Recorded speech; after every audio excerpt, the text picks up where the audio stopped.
Hello. Hello. That's right. It is YouTube time this time, all the time. If you like poetry, if you like literature, if you like cultural history, then you've come to the right place. We make podcasts about all of those things. So be sure to like and share this video. And of course, most importantly, subscribe to the channel so you never miss an upload. Since we mostly make podcasts, you can also find our shows on all the major podcast platforms. So if you found this video, but YouTube isn't your speed for regular podcast listening, head over to Apple Podcasts, Stitcher, SoundCloud, Spotify, wherever you get your podcasts, and subscribe there. All right. Hope you enjoy the episode.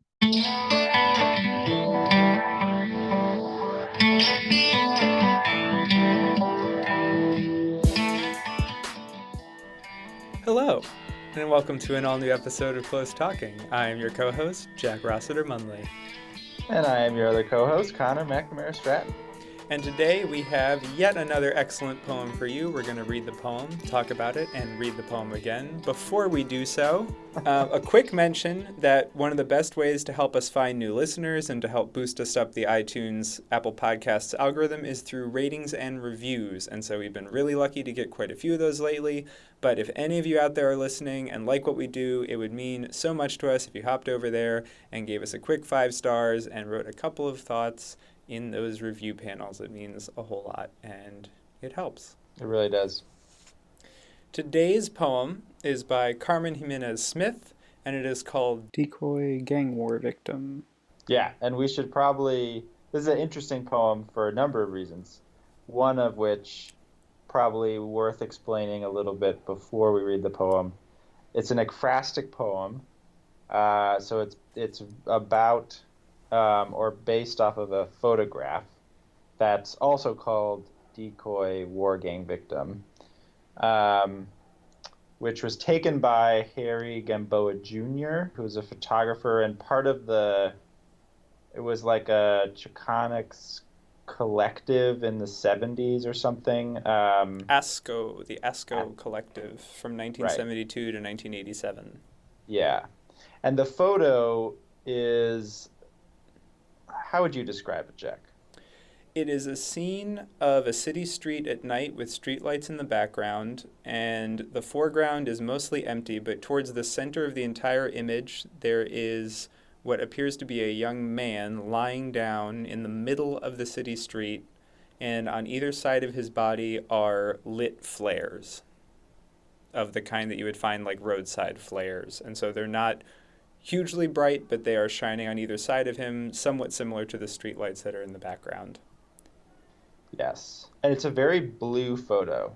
Yes. Except for the red flares. Yeah. Yeah, and we can talk more about the context of that photo, but I think that'll be helpful to know as we're listening to it. Absolutely. I think this is our first officially ekphrastic poem. I know we did Child Holding Potato, which is sort of ekphrastic adjacent, but I don't know that we've done a fully ekphrastic work like this before. So quickly before getting into the poem, Carmen Gimenez Smith is currently one of the editors of the Nation's poetry section, also the publisher of Noemi Press, a 2019 Guggenheim Fellow, and yeah, just all around pretty incredible. A finalist in 2013 for the National Book Critics Circle Award as well. And her most recent book, Be Recorder, I think. It may have been decided by the time this recording comes out, but she's currently a finalist. Her book is currently a finalist for the National Book Award. So, yeah, very exciting. At the time of recording, a finalist. Yes. We'll see what the future holds. But yeah, so this was just a poem that sort of fascinated me in a lot of different ways when I came across it, and so let's jump on in. Decoy Gang War Victim by Carmen Gimenez Smith.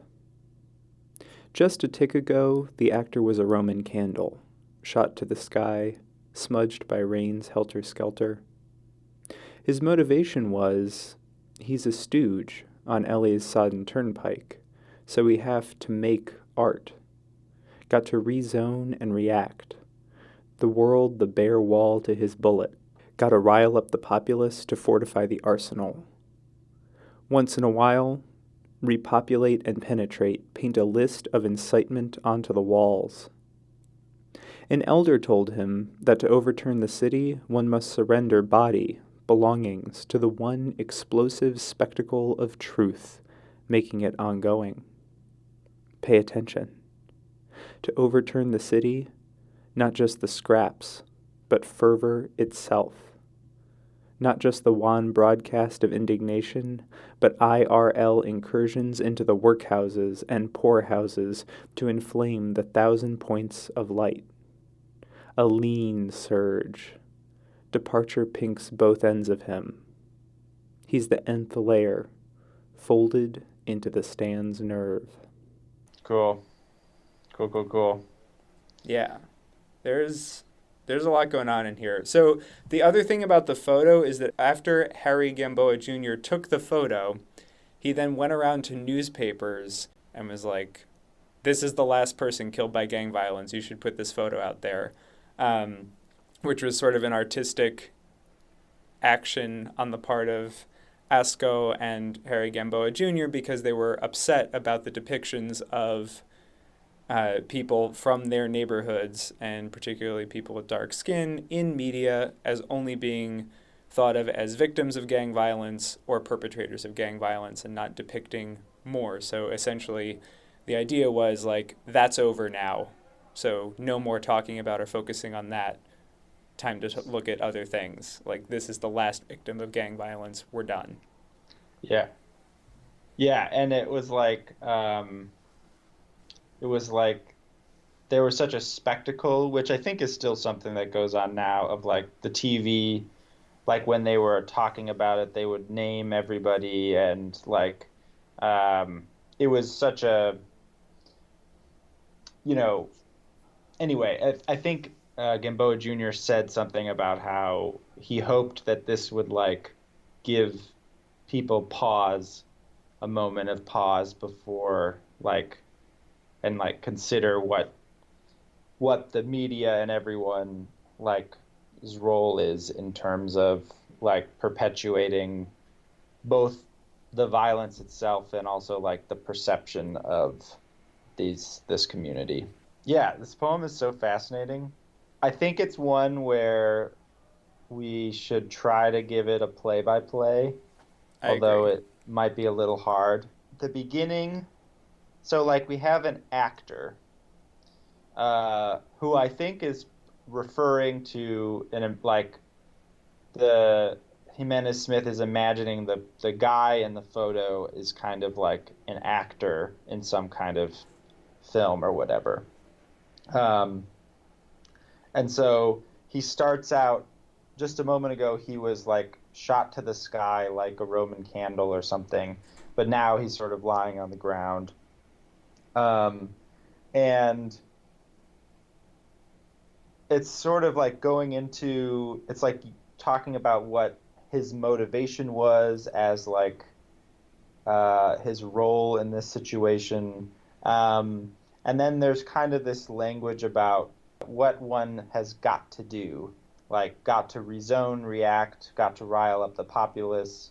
And there's this kind of like language of, resistance or revolutionary kind of action that I'm not exactly sure like who's thinking that exactly, but then there's kind of a turn that's like an elder told him to overturn the city, one must do also these sorts of things, like surrender your body to the explosive spectacle of truth, and kind of like, not just like, I love this, like, not just the wan broadcast of indignation. So not just like being like, this is terrible and I'm mad about it. I'm indignant and I'm telling you that I'm indignant. But like IRL incursions. It's like, but actually like an intervention into the workhouses and poorhouses. Um, and then the end is very mysterious to me. A lean surge, departure, pinks both ends of him. He's the nth layer folded into the stand's nerve. Um, yeah, so it's a kind of like the poem is sort of a projection onto this person who's imagined as a actor and like imagining sort of like what his motivation is with regard to the city of LA. I don't know if that captures it, but No, I think that's really right. And the person in this photograph is an actor. I mean, it's a staged photograph. He was asked to lie down there. All the flares were put around him. And I do think that's what that, an elder told him to overturn the city. One must surrender body belongings. Basically, that's Harry Gamboa Jr. telling this guy, oh, you be in my photograph so that we can do this art action that will have these, social implications. The end part where he's the nth degree folded into the stand's nerve is sort of the body in the photograph as like a connective nerve between those two brightly burning flares on either side, I think is going on a little bit there. There is a Poetry Now episode where Carmen Gimenez Smith talks about this a little bit, some of the background thoughts in the poem. So I do recommend checking that out for more depth, but I think that's a very good overview. There's also, I wanted like a quick referential overview. I think this poem makes a few, there's three that stand out to me. One, at least, I'm sure was meant. The first one, which I'm not sure, is a Roman candle shot to the sky. I think probably any time in poetry or literature I hear Roman candle in the context of really almost anything, but especially describing a person, I think of the Jack Kerouac, the famous, the only people for me are the mad ones, the ones who are mad to live, mad to talk, mad to be saved, desirous of everything at the same time, the ones who never yearn or say a commonplace thing, but burn, burn, burn, like fabulous yellow Roman candles, exploding like spiders across the stars, and in the middle you see the blue center light pop, and everybody goes, "Aw." yeah, that's pretty. Even if you haven't read On the Road, which that's from, I think. Believe so. Like, that quote is bandied about quite a bit. Tis Yeah, bandied. Tis bandied. The second one, which I'm 100% sure is an intentional reference, is the 1,000 Points of Light reference, which was originally introduced into the popular lexicon by George H.W. Bush, where he talked about 1,000 Points of Light on a couple of occasions in his 1988 Republican National Convention acceptance speech, where he accepted the nomination, and in his 1989 inauguration speech. This was then later referenced sardonically by Neil Young in Keep on Rockin' in the Free World, or Rockin' in the Free World, where he says, "We got 1,000 points of light for the homeless man. We got a kinder, gentler machine gun hand." Also worth noting that Donald Trump rode down the escalator in Trump Tower to give his announcement speech to the tune of Keep on Rockin' in the Free World. Because Wow. nothing means anything. And if you need to understand what was going to happen during that election cycle, just watch that press conference and it was all there because nothing mattered from the get-go. And then the third thing, which I don't know is a specific reference, but because it comes directly after the 1,000 Points of Light, and at least in my head, there's a little bit of a continuum of activism going on because this is a poem about this photo from the 70s that seems to reference not just the photo and what's going on in it, but possible contemporary resonances, like bringing this photo back into the contemporary conversation for a reason. I take that a lean surge, which does come directly after 1,000 Points of Light. It's the start of the next sentence. I think just because I am who I am, whenever I hear surge, I think of the Iraq War. Because after it wasn't going well for a long time, eventually there was the idea of the surge, which did help, but it also perpetuated the continued direct, intense U.S. involvement in Iraq and Afghanistan. So, yeah, those are the three big reference points that I jumped out from in the poem, and I'm not sure about the first one and the third one. I think the first one is just one that a lot of people might make if they read it, if they're aware of that Kerouac quote. The second one I'm positive is there on purpose, and then the third one might just be my own thing. Yeah. Oh, that's really helpful. Yeah, and just some other like things, especially because the photo is so important that I'm just like making connections of. You had mentioned this, but so a lean surge departure pinks both ends of him. So the body is like on the ground, and then there's the red flares, and so the pink red flares. That line is like departure pinks both ends of him is I think in part just describing the literal image of the photo. And then just like other random things, like he's a stooge on LA's sodden turnpike. The photo is in LA. Gamboa Jr. is in LA. I think I don't know if he's like on the turnpike, but potentially that's like just where the body is located. Those are just a couple things that I was connecting. Yeah, this poem is very fascinating for me for a lot of reasons.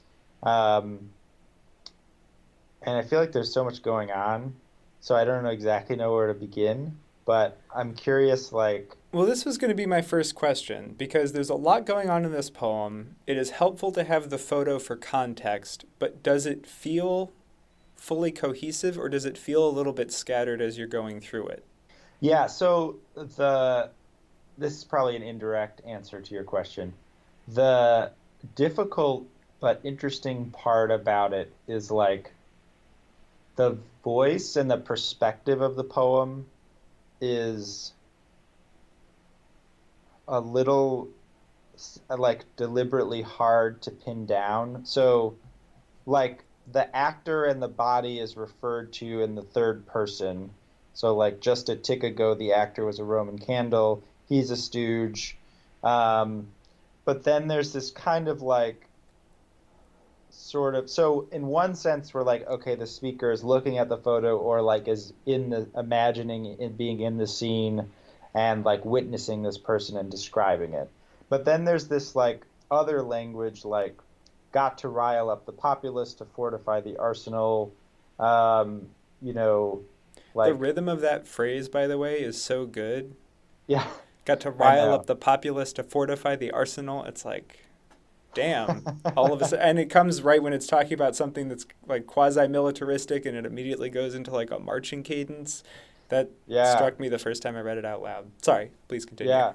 No, I mean, it's really true. The rhythm, like, and then like repopulate and penetrate, rezone and react. There's definitely like moments of, that's probably the most extended version, but this kind of like really, march is a great way of talking about it. But it's like, who's thinking got to rile up the populace, I guess is part of the question. And is it like ironic, or is it like is it meant? And if it's not exactly meant, like what is the angle on it? So especially there's this part, he's a stooge on LA's sodden turnpike, so we have to make art, and this you wouldn't know from hearing it, but to make is in quotes.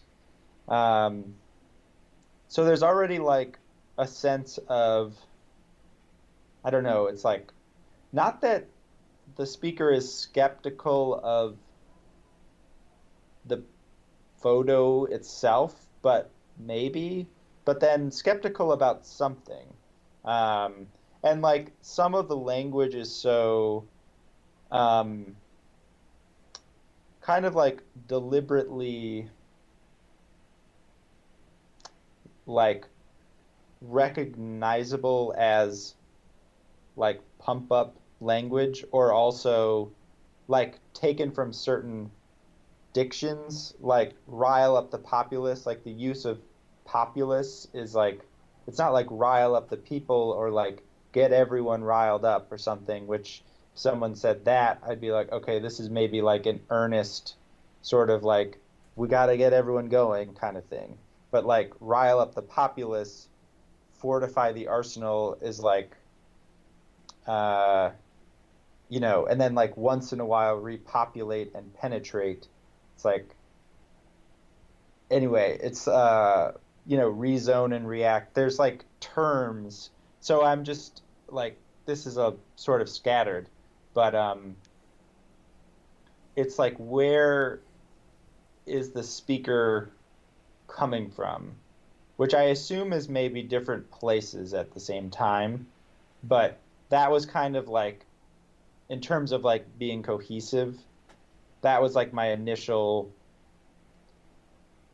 difficulty in like forming a cohesive reading of it, which it is obviously resisting in certain ways, but yeah.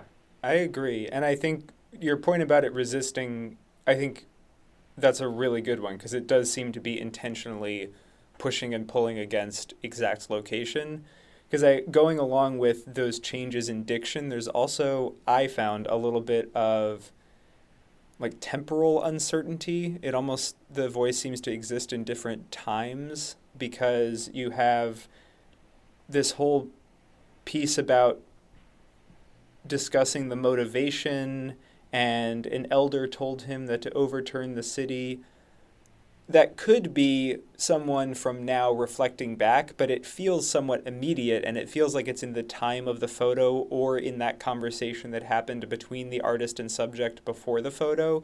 Like, the way that that is communicated doesn't feel like it has the distance of reflection. It feels like it's in the moment, and it's almost in their heads. And the poem is trying to get into that space a little bit. But at the end, you also have this almost self-consciously contemporary IRL incursions using like internet slang, that the poem then is ending on this really contemporary moment, because that IRL also comes right before a reference to a phrase that wasn't popular until the late 80s, and this poem was taken in the early 70s. So you get this, time warp whiplash going on, which I kind of liked as I was going through because it kept me on my toes while I was reading it. Yeah, no, that's a really good point. And that part, IRL incursions, is like the most extreme, or like the peak of this kind of like sort of disparate voice, or like kind of voice inhabiting multiple times or multiple perspectives. And also like, workhouses and poorhouses. I'm not exactly sure on the history, but like those feel like historical terms. Like there may be, there's probably places now that resemble what a poorhouse was or a workhouse, but people don't call them that anymore. There are also phrases that I think are most associated with like the UK, not the United States. Yeah. Obviously, there were institutions like them in the United States, but I think most people's cultural reference point for that would be like Oliver Twist. It's this really British thing. Yeah. Yeah, I think that's right. Yeah, and so we have this like, so those two lines, IRL incursions into the workhouses and poorhouses to inflame the 1,000 points of light. It's like we have IRL, we have 1,000 points of light a la H.W. Bush, workhouses and poorhouses like 19th century England, kind of, or like Dickens or something. And then incursions is also like a kind of word that's, like the polar opposite of IRL, where it's like, it's a fancy word. It's kind of like, I don't know if it's academic per se, but it has a It's like formal. it's Yeah. like technical jargony kind of word because it Yeah. feels similarly contemporary to me in that we often hear about, incursions. It's sort of a militarized word usually also, like it's almost always in that context. And I feel like it's often been used in contemporary war contexts. And so it's just like it's really interesting because that whole sentence is not just the one broadcast of indignation, but IRL incursions into the workhouses and poorhouses to inflame the thousand points of light. So the basic meaning of that is like we can't just yell about the bad shit that's happening. We have to like go into the muck and like rile up people and like, you know, get shit burning kind of thing. You know, less talk, more walk or whatever. Which like is so that I'm like, okay. But then it's like, what is the question because of this strange sort of motley crew of language and diction. What is the speaker's relationship to that, the meaning of that sentence? Because it's like, it seems like the crudest approximation is that the speaker is skeptical of it. Not that like the speaker thinks that the one broadcast of indignation is enough, but like something about there's like a tiredness of even saying that sort of. So the other part, and this is like the other big piece of the puzzle to me that I feel like might help me get a sort of a sense of a reading, is the fact that this is all about an actor, and like there's so much remove from any actual thing happening. Like if you think about the most immediate version of what could be happening is like if you were actually there in the street and there was like a victim of gang violence that you were looking at or whatever, that's like you're right there. The next remove would be like you're reading a poem or you're reading a news article of someone who was there or something, or that's at least one more remove. Then another remove is the photo, which is a reenactment of something that happens. But it's like it's not a documentary photo, right? It's a staged photo that's deliberately staged, of course. But and then we have this poem that's about the photo that's about something else. And then the poem itself is thinking about the staged aspect of things. Like, you know, the actor was a Roman candle. Like the phrase "his motivation was" is very funny in a way because like that's just such a like the cliche thing that, you know, actors are always asking in the movies or whatever. It's like, what's my motivation kind of thing, which is like a genuine thing that you need to know as an actor. But it's kind of like identifying the craft of the actor sort of above what is being represented by the actor, if that makes sense. Totally. Part of why it resonated with me is the idea of where does a character come from before and after the piece of art you witness them in. And this really came home for me when I was watching interviews. Get ready for some bro art. I was watching... A couple of years ago, I was watching interviews with Matthew McConaughey about the first season of True Detective. Oh, man. And he was talking about how he, like, got the script, and it's this giant script, and they explained to him that it's, you know, it's not a movie, it's this 8-part TV thing, whatever. And he reads through the whole thing, and apparently he shows up when it's time to film with, like, hundreds of other pages of notes. And they're like, what did you do? And he explains that basically what he had done is he'd written out all the stuff that he imagined Rustin Cole doing before and after all the scenes, so that he could enter the scene knowing what he had just been doing. Which I thought was really interesting as something to do as an actor. And it has changed the way that I watch movies and TV shows, because I'll often just wonder about, in case the movie hasn't already told you, and oftentimes it hasn't, you just get like a new scene the next day or a couple days later, or even if it's somewhat continuous, you don't know exactly what the character was doing. Like, they're in one place, they're in the next. Did they take a cab? Did they take the subway? Who knows? I like to try and fill that stuff in my head, and I feel like this poem is doing something similar with the actor in this photo, which I like to think about. Like, what was that guy's day like? He probably had a pretty normal day, and he went and did this, and then he went and did more normal stuff. And I like doing that both for the idea of who is this actor, and then what would the character he's portraying have been doing. I find both of those thought experiments interesting, and I think this poem pushes you in the direction of doing that, and I like it. Yeah. Yeah, that's really cool. Especially how it starts like just a tick ago, the actor was a Roman candle, which is such a funny little phrase, like just a tick ago, which also seems like, well, anyway. But Oddly British, perhaps? Yeah, oddly British. Just a tick ago, the actor. Yeah.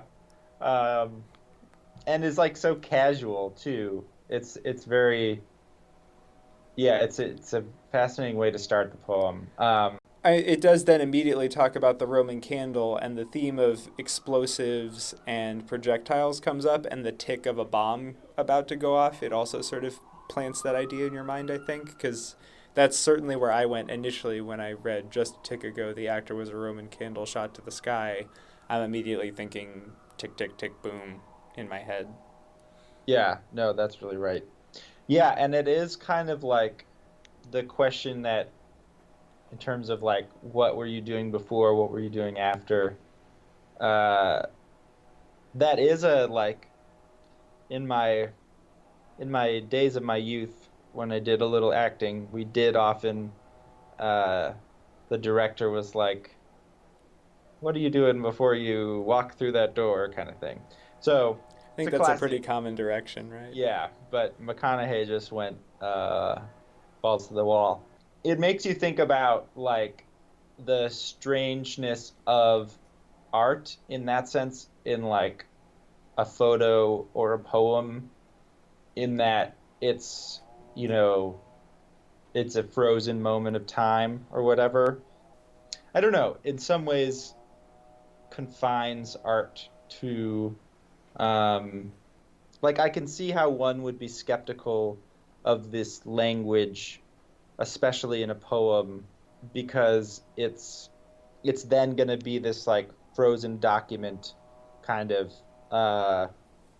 and thinking about the time makes me think about, there was this great essay that was in N+1 that came out fairly recently, which was written by Ken Chen. It's called Ethnicity as Counterculture.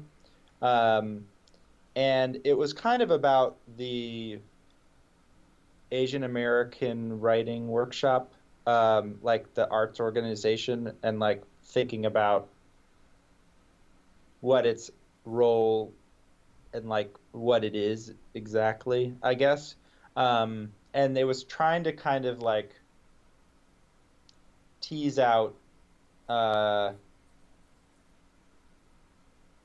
don't know, like what the practice of, like he was sort of identifying counterculture as this praxis, or like this practice that these kinds of arts organizations can do. But one of the distinctions that he was making, which like in some ways when you think about it is very simple, is just like when you're in the world, like in an arts organization, just like communicating with people and like moving around, that's like life.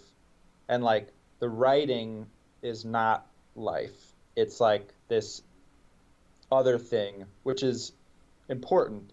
But he wrote this part near the end that's called navigating a communal geography differs from reading a text, purchasing a commodity, or from the self-consciousness of social media.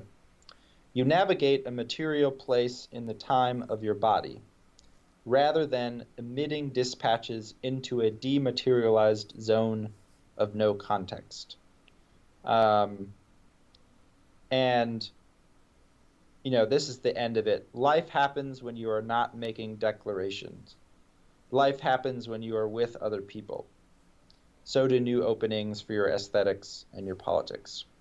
And this is a very, like, it's pretty long, and it's very nuanced. But it made me think about when you were talking about time, and then I was thinking about just the fact that, you know, this is a poem about a photo that's also a staged photo, that, like,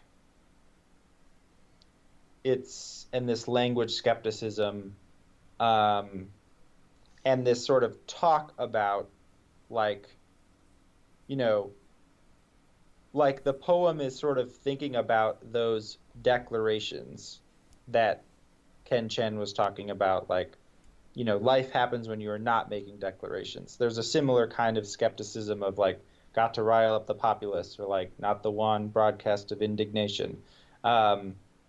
And I guess, like, I don't know where the poem ends up in relation to that skepticism.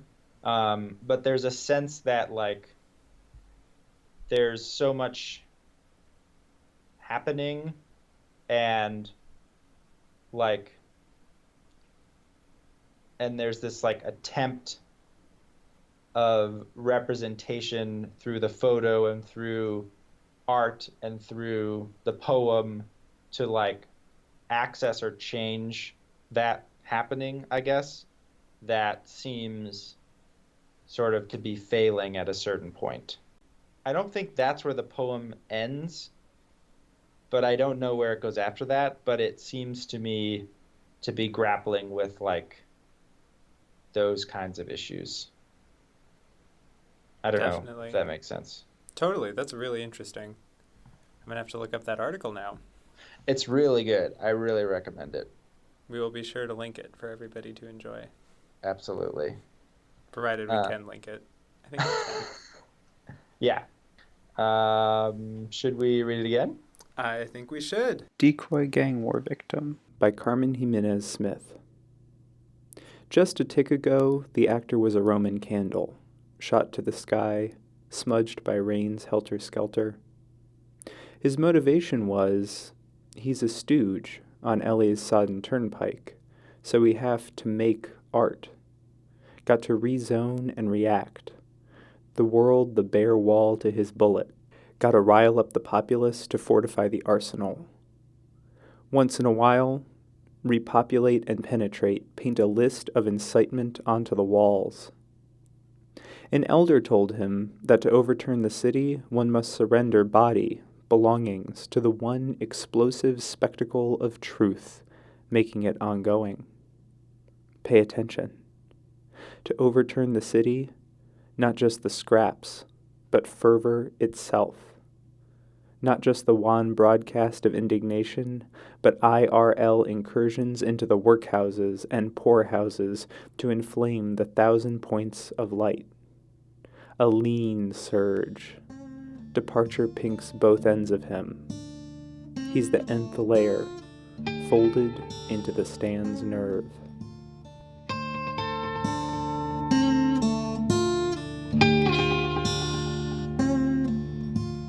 Hey, thanks for listening. If you enjoyed this episode, head on over to Apple Podcasts and leave a review. Those reviews help us with the algorithm and are the best way for us to find new listeners. Do you have thoughts about this poem? Or is there a poem or poet you'd like us to cover on a future episode? We would love to hear from you, and there are tons of ways to get in touch. Yes, you can send us an email to closetalkingpoetry@gmail.com or find us on Twitter. I'm at Jack Rossiter Munn, Connor is at Connor M. Stratton, and the show is at Close Talking. On Instagram, we are at Close Talking Poetry, and we are on Facebook at facebook.com/Close Talking.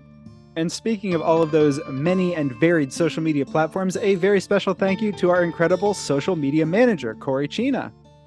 Woo woo! Woo. Thank you all for listening, and we'll see you next time. See you next time. Come back again. Please come back just one more time. Door's always open. Okay, bye. That's it. Yeah.